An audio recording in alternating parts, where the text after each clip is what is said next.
नमस्ते मित्रों, आरव हिंदी चैनल में आपका हार्दिक स्वागत है। मैं डॉक्टर आजाद सर। तो हम लोगों ने बच्चे पिछले दिन हम लोगों ने पढ़ा था, ये स्वर की विशेषता हमने पढ़ा था, स्वरों का वर्गीकरण हमने पढ़ा था और आज हम पढ़ेंगे। तो पिछले दिन अगर आपने पढ़ा था स्वरों का वर्गीकरण तो प्रकृति के आधार पर था, यानी स्वरों का जो वर्गीकरण है तो कई प्रकार के आधार पर करने का काम किया जाता है। तो आपने पिछले दिन जो पढ़ा था कि स्वरों का वर्गीकरण, तो स्वरों का जो वर्गीकरण मैंने आपको पढ़ाया था वह प्रकृति के आधार पर पढ़ाया था हमने।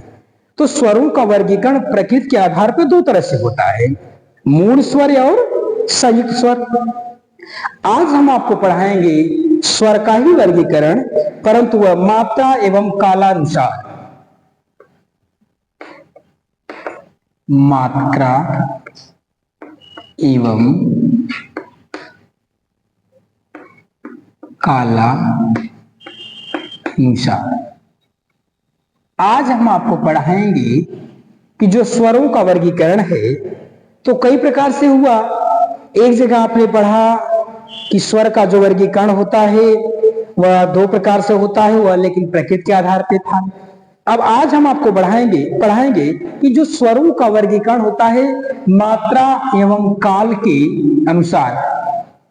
तो मात्रा और काल के अनुसार यानी समय के अनुसार, मात्रा और समय के अनुसार। तो मात्रा और समय के अनुसार आपका जो कालों का वर्गीकरण है वह वर्गीकरण कुछ इस प्रकार से आपको मिलने का काम करेगा।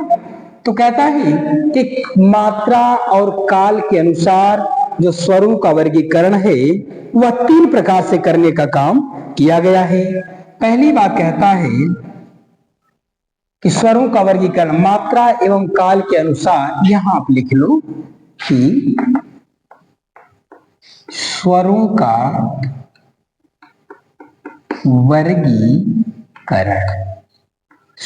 वर्गीकरण मात्रा एवं काल के अनुसार स्वरों का वर्गीकरण। तो मात्रा और काल के अनुसार जो स्वरों का वर्गीकरण है, पहली बात उसने ये कहा कि स्वरों का वर्गीकरण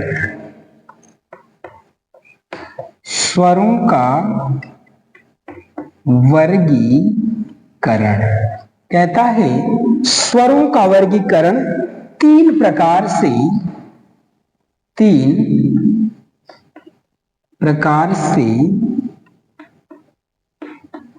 किया जाता है। देखिए, कहता है पहली बात उसने ये कहा कि स्वरों का वर्गीकरण एक होता है प्रकृति के आधार पर, दूसरा होता है काल एवं मात्रा के अनुसार। तो प्रकृति के आधार पर दो प्रकार से होता है स्वरों का वर्गीकरण, काल और मात्रा के अनुसार तीन प्रकार का होने का काम करता है। तो पहला कहता है तीन प्रकार से होने का काम करता, तो जाने कि तीन प्रकार कौन कौन से हैं। वह कहता है हरस्व एक, और दूसरा होता है दीर्घ, और तीसरा है प्लुत। कहता है देखिए कि स्वरों का जो वर्गीकरण है, कहीं भी अगर आपको प्रश्न आ जाए कि मात्रा और काल के अनुसार स्वरों का वर्गीकरण कितने प्रकार से करने का काम किया जाता है, तो आपका उत्तर होगा मात्रा और काल के अनुसार स्वरों का वर्गीकरण तीन प्रकार से किया जाता है। पहला कहता है हर्ष, दूसरा कहता है दीर्घ, और तीसरा कहता है प्लुत। अब सामान्य सी बात, एक बात और जानिए, क्या हम हर्ष किसको कहते हैं, दीर्घ किसको कहते हैं और प्लुत किसको कहने का काम किया जाता है, तो आप यही समझ लीजिए। कहता हर्ष का मतलब वे वर्ड या वे स्वर वर्ड जिनको कहने में सबसे कम समय लगता हो, वे स्वर वर्ड जिनको कहने में सबसे कम समय लगने का काम करता हो, उन्हें हम क्या कहते हैं, हर्स्व कहते हैं। जैसे ओ, ई, उ और री, अ, ई, उ और री। कहता है ये जो होते हैं ये हर्स्व स्वर होते हैं, यानी ये होते हैं ऐसे, इनको कहने में सबसे कम समय लगने का काम करता है। इन्हें हम क्या कहते हैं, ह्रस्व स्वर कहते हैं। और यही आप दीर्घ का समझ लो। दीर्घ का मतलब होता है बड़ा। बड़ा का मतलब इन स्वरों को से कहने में, यानी जो ह्रस्व है, ह्रस्व स्वरों से कहने में जिसमें उससे दोगुना समय लगने का काम करता हूं। दीर्घ का मतलब बड़ा हो गया, तो सामान्य सी बात है, ह्रस्व से ज्यादा जिसमें समय लगने का काम करता हूं उसको हम कहते हैं दीर्घ, यानी इससे ज्यादा इसमें दोगुना समय लगने का। दीर्घ में, ह्रस्व में 1 गुना, दीर्घ में 2 गुना और प्लुत में 3 गुना समय लगने का काम करता है। तो कहता है कि ह्रस्व स्वर वे वर्ण होते हैं जिनको कहने में कम से कम समय लगने का काम करता हो, उन्हें हम क्या कहते हैं, ह्रस्व स्वर कहते हैं। दीर्घ स्वर हम किसको कहते हैं, जिनको कहने में ज्यादा समय लगने का काम करता हो, जैसे आ, बड़ी ई, ए, ऐ, ओ, औ, ये होते हैं 1 2 3। ये देखो कहता है कि दीर्घ स्वर इन्हें कहते हैं जिनको कहने में इससे ज्यादा समय लगने का काम करता हो, यानी सबके सब छोटी हैं, इस सब के सब बड़ी हो गए। ये कहता है कि दीर्घ स्वर हम उन्हें कहते हैं जिनको कहने में 2 गुना समय लगता हो। अब अगला कहता है प्लुत। तो प्लुत किसको कहते हैं, यानी इससे भी ज्यादा इसमें समय लगने का काम करता हो, जिससे दीर्घ से भी ज्यादा समय लगने का काम करता हो, उन्हें हम क्या कहते हैं, प्लुत स्वर कहने का काम करते हैं। जैसे कहता है, आपने देखा होगा, किसी अगर ऐसे बना करके ऐसे कर दिया जाए, यानी 3 गुना समय लगने का काम करता है। या ऐसे बना करके ऐसे कर दिया जाए, ये भी होता है। और कभी कभी आपने ये भी देखा होगा, इसको भी कहते हैं ओम। ये जो होता है ओम ओम, ऐसा जो होता है, कहता है इससे ज्यादा इसमें समय लगता है। ये आप देखो, समझिए, कम से कम शब्दों में समझिए। आप ये कहना चाहता है कि स्वरों का जो वर्गीकरण है 2 आधार पर किया जाता है। पहला आधार है प्रकृति का आधार, दूसरा आधार है काल एवं मात्रा का आधार। तो प्रकृति के आधार पर स्वरों को 2 वर्गों में बांटा गया है, हम जिसको कहते हैं मूल स्वर और संयुक्त स्वर। और कहता है मात्रा और काल के अनुसार जो स्वरों का वर्गीकरण करने का काम किया जाता है वह 3 प्रकार से होता है, जिसको किस नाम से जानते हैं, ह्रस्व होता है, दीर्घ होता और प्लुत होने का काम करता है। अब आप समझो कि ह्रस्व किसको कहते हैं, दीर्घ किसको कहते हैं और प्लुत किसको कहते हैं। कहता ह्रस्व का मतलब यह है वे स्वर वर्ण जिनको कहने में कम से कम समय लगने का काम करता हो। हिंदी के वे स्वर वर्ण जिनको कहने में कम से कम समय लगने का काम करता हो, उन्हें हम क्या कहते हैं, ह्रस्व कहते हैं। जैसे अ, ई, उ, ई, ये हो गए। और कहता है दीर्घ स्वर क्या होते हैं कि ह्रस्व स्वर से ज्यादा उसमें समय लगने का काम करता हो, जिसमें स्वरों का प्रयोग करने में 2 गुना समय लगने का काम करता हो, उन्हें कहते हैं हम दीर्घ स्वर। जिसमें कहता आ, बड़ी ई, ए, ऐ, ओ, औ, इनको कहते हैं हम ह्रस्व कहते हैं। अब कहता है कि प्लुत किसको कहते हैं, प्लुत वे स्वर होते हैं जिनको प्रकृति के आधार पर बांटने का, ये जिनको काल और मात्रा के आधार पर बांटने का काम किया गया है। तो प्लुत स्वर वे स्वर होते हैं जिनको कहने में दीर्घ से भी ज्यादा समय लगने का काम करता हो, जिसमें 3 गुना समय लगने का काम करता हो, उन्हें हम क्या कहते हैं, प्लुत कहते हैं। जैसे आपने देखा ओम, ऐसा करना, ये कहीं शब्द का प्रयोग हो रहा है, परंतु क्या है, ये कई गुना समय लगने का काम करता हूं, इसलिए इसको कहते हैं प्लुत स्वर कहने का काम किया जाता है। और अब हम आगे पढ़ने का काम करेंगे। ये तो आपका रहा स्वरों का वर्गीकरण, इसको हम मिटाते हैं। अब हम अगला आपको पढ़ाने का प्रयास करेंगे। अगला पढ़िए आप। कहता है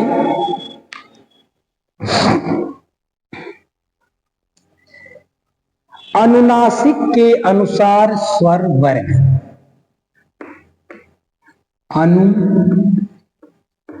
नासिक, अनुनासिक के अनुसार, कि अनुनासिक के अनुसार स्वरों के वर्ग, स्वरों के वर्ग कहता है अनुनासिक के अनुसार स्वरों के वर्ग। इसमें ये कहना चाहता है, उसमें देखो आपका जो मुख्य टॉपिक है, ये टॉपिक है आपका, कहता है कि अनुनासिक के अनुसार, जो अनुनासिक वर्ण होने का काम करता है, जिसको एक बात और जानिए, इसको अनुनासिक भी कहते हैं, इसको सानुनासिक भी कहते हैं। इसको दो नामों से कभी कभी आप कंफ्यूज हो जाते हो कि अनुनासिक किसको कहते हैं और सानुनासिक किसको कहने का काम करे, दोनों एक ही चीज है। अनुनासिक कहे वह चाहे सानुनासिक कहने का काम करे, बात एक ही है। उसने कहा कि अनुनासिक के अनुसार या सानुनासिक के अनुसार स्वरों का जो वर्ग होता है वह किस प्रकार के होने का काम करता, तो कहता है पहली बात उसने बताने के काम किया है कि स्वरों के दो वर्ग पाए जाते हैं। कहता है स्वरों के दो वर्ग पाए जाते हैं। ये देखिए बहुत गर्मी है आज। कहता है स्वरों के दो वर्ग पाए जाते हैं। एक कहता है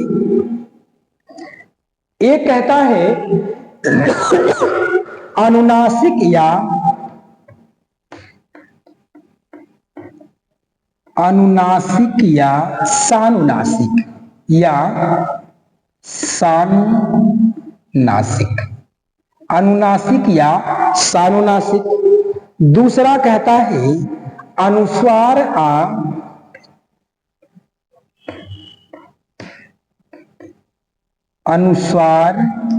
या निर्नुनासिक, अनुस्वार या निर्नुनासिक। देखिए भाई कभी कभी मिस्टेक हम लोगों से भी हो सकता है, ऐसी बात नहीं है। ये देखो कहता है कि अनुनासिक के अनुसार या सानुनासिक के अनुसार स्वरों के जो वर्ग होते हैं कितने होते हैं, तो उसने कहा कि स्वरों के दो वर्ग पाए जाते हैं। कहता है अनुनासिक या सानुनासिक, दूसरा कहता अनुस्वार या निर्नुनासिक। तो आप समझिए ये दो वर्ग हो गए, अनुस्वार और अनुनासिक। इन दो को आपको समझने का काम करके अनुसार किसको कहते हैं और अनुनासिक किसको कहने का काम किया जाता है। तो हम आपको यहां पढ़ा रहे हैं, यही आप देख लीजिए। कहता है अनुनासिक या सानुनासिक, इसको समझिए आप। अनुनासिक या सानुनासिक किसको कहने का काम किया है? कहता है जिन स्वरों के उच्चारण में, जिन स्वरों के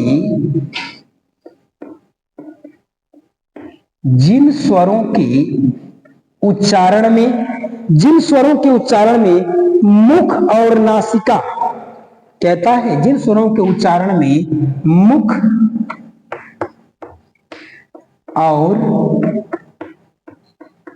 नासिका, जिन स्वरों के उच्चारण में मुख और नासिका एक साथ वायु निकले, कहता है नासिका एक साथ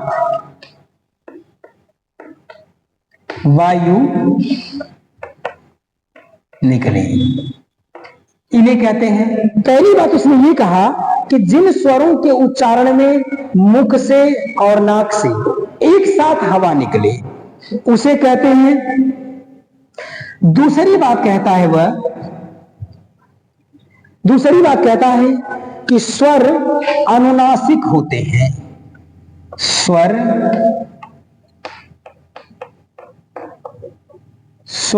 अनुनासिक होते हैं, स्वर अनुनासिक होते हैं। तीसरी बात कहता है इनका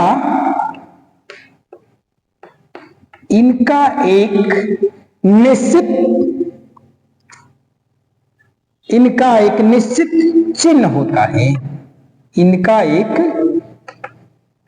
चिन्ह होता है, इनका एक चिन्ह होता है और वह चिन्ह क्या है? चंद्र बिंदु वाला। ये है, ये चंद्र बिंदु जिसको कहते हैं चंद्र बिंदु, चंद्र बिंदु वाला, ये इनका चिन्ह होने का काम करता है। और जैसे अगर आपको मिल जाए कि अनुनासिक यासा, तो उसने एक बात कहा, अनुनासिक या सानुनासिक, उसने एक बात कहा है कि अनुनासिक या सानुनासिक किसको कहते हैं? कहता है जिन स्वरों के उच्चारण में मुख और नासिका से एक साथ वायु निकले या हवा निकले, उसे हम क्या कहते हैं? अनुनासिक या सानुनासिक कहने का काम करते हैं।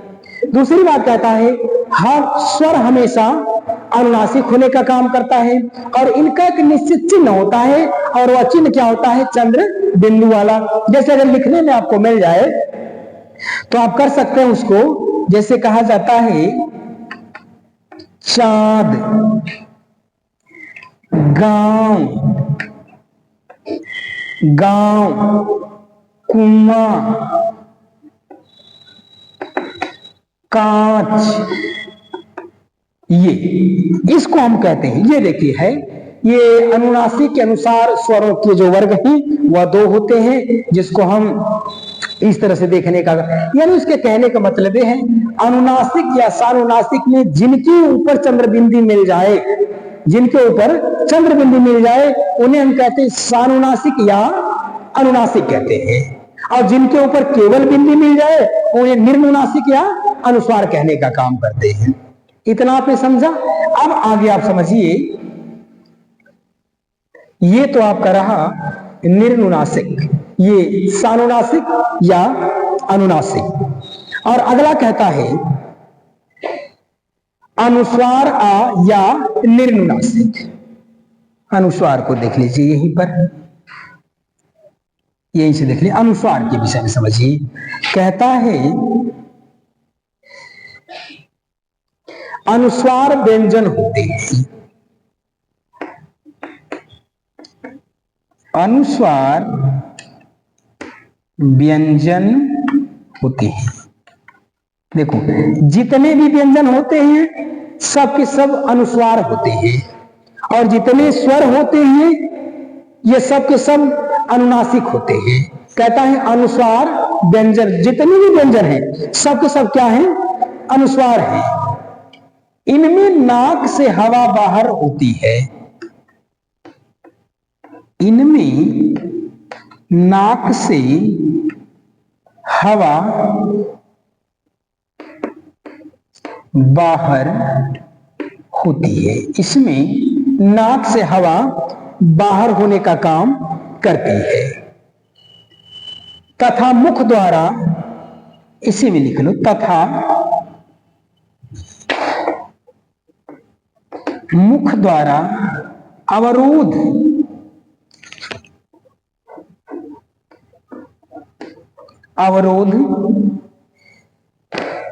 होता है। देखो इसने कहा है कि जितने भी अनुस्वार या निर्नुनासिक वर्ण होते हैं वे सब के सब क्या होते हैं? व्यंजन होते हैं। दूसरी बात कहता है इसमें नाक से हवा बाहर आती है और मुख द्वारा उसको क्या कहता है? अवरोध उत्पन्न करने का काम किया जाता है। इनका चिन्ह, इनका चिन्ह, इनका जो चिन्ह होता है ये केवल बिंदी होती है, इस तरह की इनकी बिंदी होती है। और इनको लिखा कैसे जाता है? जैसे हंस, कंस, हंस, कंस, मुंशी, मुंशी, गंधहीन, ये इस तरह की चीजें हैं, या गंध, ऐसा देखो। ये कहता है कि इनको केवल बिंदी से लिखा जाता है, ये अनुस्वार को केवल बिंदी से लिखा जाता है, और अनुनासिक को चंद्र बिंदु से लिखने का काम किया जाता है। अब आज के लिए इतना ही। अगले दिन पुनः आपसे मुलाकात होगी अगले वीडियो में। तब तक के लिए जय भारती, जय विद्यार्थी।